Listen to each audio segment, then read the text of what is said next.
Salut à toi, j'espère que tu vas bien, que tu as la forme. Aujourd'hui, on va parler d'une erreur que pas mal de personnes font et qui est regrettable. Donc, on voit ça tout de suite après l'intro.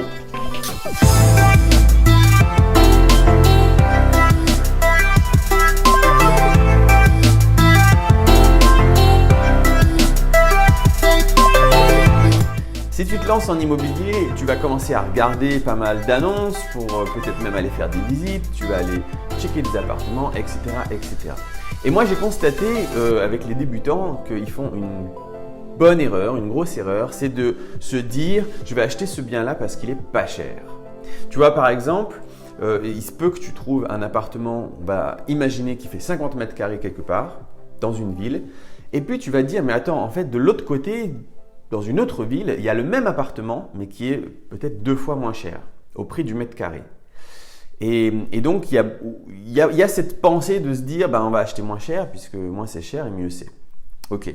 Ou parfois même dans une ville, de se dire je vais acheter ce bien-là parce qu'il est moins cher. Il coûte que 50 000 €, c'est un petit studio, alors que le même studio au centre-ville, c'est 80 000 €, c'est vachement plus cher. Mais ça, c'est vraiment une fausse pensée. C'est une fausse bonne idée. C'est une fausse bonne idée parce qu'on s'en fiche du prix quand on achète de l'immobilier. On s'en fiche. Ce n'est pas du tout un critère qui va définir si oui ou non on veut acheter quelque chose. Les seuls critères qui sont intéressants pour nous en tant qu'investisseurs, c'est la rentabilité du bien et le cash flow qu'on va avoir avec ce bien. C'est tout. C'est les deux seules données qu'on doit regarder. On s'en tape. On peut acheter un appartement 50 mètres carrés, le même prix qu'un appartement qui fait 100 mètres carrés plus loin, si on a une stratégie qui fait que la rentabilité et le cash flow vont être supérieurs.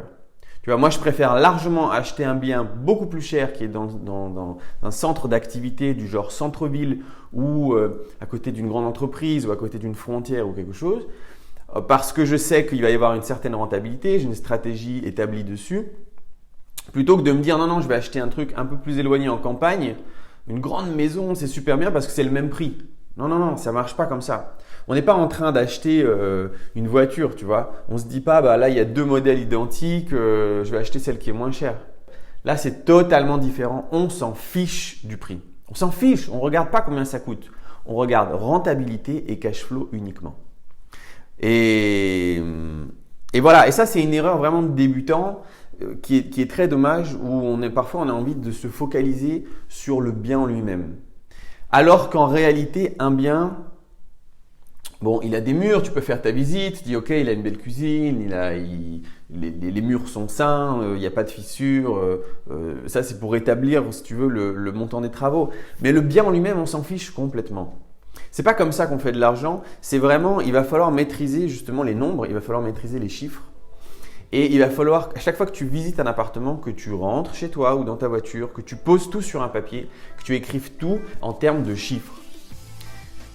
Si tu achètes un appartement qui est bien localisé, tu sais qu'il va y avoir forcément un meilleur taux d'occupation. Il va être loué beaucoup plus souvent que si tu l'achètes loin du centre. Si tu l'achètes en bordure extérieure de la ville, tu vas le louer beaucoup moins souvent. Et ça, c'est les chiffres qui te le disent.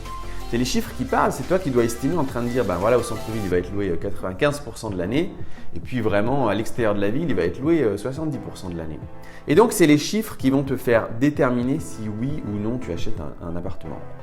C'est pour ça que je t'ai déjà fait des vidéos, c'est important que tu regardes la rentabilité et le cash flow, que tu maîtrises vraiment ces calculs pour qu'à chaque fois que tu ailles visiter un appartement ou même que tu regardes un appartement sur une annonce internet, ce soit ça et uniquement ça qui te détermine, qui fait la détermination de savoir si c'est un bien intéressant ou pas intéressant. Le prix, on s'en tape.